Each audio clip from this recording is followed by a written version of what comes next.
Les compétences d'abord, c'est le slogan de la campagne d'affichage lancée par le gouvernement contre les discriminations à l'embauche liées à l'origine. À diplôme égal, il y a 2 fois plus de chômage chez les jeunes des quartiers populaires. Eux réclament des mesures concrètes, des sanctions pour éradiquer une réalité qu'ils vivent au quotidien. Reportage Alexandra Marie, Emmanuel Hunsinger. Malgré 15 ans d'expérience comme chauffeur toute catégorie, Sami Bachir ne parvient pas à trouver un contrat. Depuis les attentats, le secteur tourne au ralenti et il pense que son nom joue contre lui. Ok, d'accord, merci, c'est gentil. Merci, au revoir. Ça passe un peu partout, Sami. C'est pas comme Mohamed, Rachid ou Farid. Mais bon, ça bloque toujours, quoi. Pourtant, les offres sont là, mais les employeurs, ils répondent pas à mes CV. L'origine, l'âge, l'adresse sont les 3 critères de discrimination récurrents dans cette maison de l'emploi de Stein, en Seine-Saint-Denis. Un constat presque quotidien, mais face auquel il est difficile de réagir.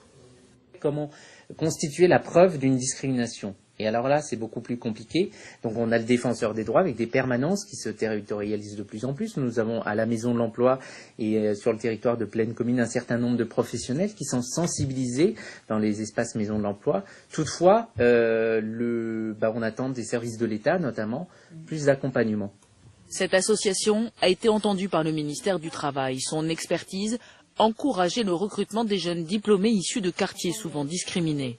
Un travail de terrain qu'il s'agit de généraliser pour passer du constat à l'action. On a décidé, on a osé recruter une équipe aujourd'hui de 30 personnes. On a transformé l'essai en permettant à plus de 3500 jeunes de signer un contrat. Donc on voit que ça marche, on voit que ce n'est pas uniquement et exclusivement un problème d'argent, c'est aussi un problème de mode de pensée, c'est un problème de capacité à mettre en œuvre et de faire déplacer le curseur. Et très concrètement, il faut qu'il y ait plus de services publics sur ces sujets-là. Toute personne victime de discrimination est appelée par le défenseur des droits à témoigner sur cette plateforme Internet. L'idée, recueillir un maximum de faits qui, la plupart du temps, restent sous silence.